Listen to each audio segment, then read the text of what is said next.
Hello friends, आप सभी लोगों का स्वागत है हमारे मिशन करियर एकेडमी में। दोस्तों, आज हम देखने वाले हैं भारत के प्रमुख जलप्रपात के बारे में कि जो हमारे जलप्रपात हैं भारत के प्रमुख, वो किस नदी पर स्थित हैं और किस राज्य में स्थित हैं और उनकी ऊंचाई कितनी है। तो चलिए फ्रेंड्स, चलते हैं क्वेश्चन की तरफ। तो चलिए सबसे पहले देखते हैं हम पुनासा जलप्रपात के बारे में। ये पुनासा जलप्रपात किस नदी पर स्थित है? तो ये चंबल नदी पर स्थित है। और चंबल नदी किस राज्य में पड़ता है? तो यह हमारा राजस्थान राज्य में स्थित है।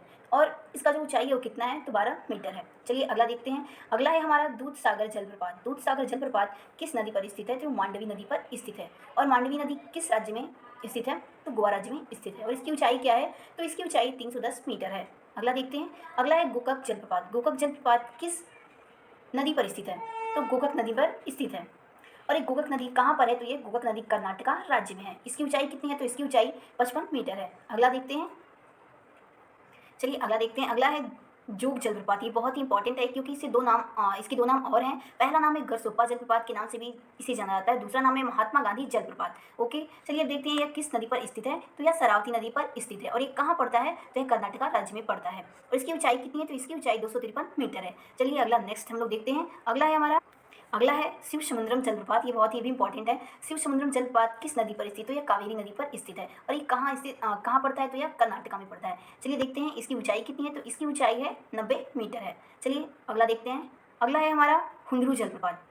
तो चलिए जानते हैं इसके बारे में। यह किस नदी पर स्थित है? तो ये स्वर्ण रेखा नदी पर स्थित है। और ये स्वर्ण रेखा नदी कहाँ पड़ता है? तो हमारा ये झारखंड राज्य में पड़ता है। इसकी ऊंचाई कितनी है? तो इसकी ऊंचाई 74 मीटर है।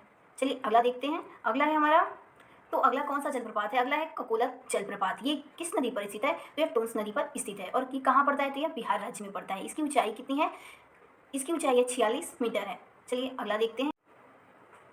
अगला है हमारा पायकारा जलप्रपात। ये पायकारा जलप्रपात कहाँ पड़ता है? तो यह नीलगिरी क्षेत्र में पड़ता है। और ये नीलगिरी क्षेत्र कहाँ स्थित है? तो तमिलनाडु राज्य में स्थित है। चलिए अगला देखते हैं। अगला है हमारा येना जलप्रपात। ये कहाँ पड़ता है? ये तो नर्मदा नदी पर स्थित है। और नर्मदा नदी कहाँ स्थित है? तो ये मध्य प्रदेश राज्य में स्थित है। इसकी ऊंचाई कितनी है? तो इसकी ऊंचाई 183 मीटर है। तो चलिए फ्रेंड्स, मिलते हैं अपने अगले लेक्चर में। तब तक के लिए जय हिंद, जय भारत।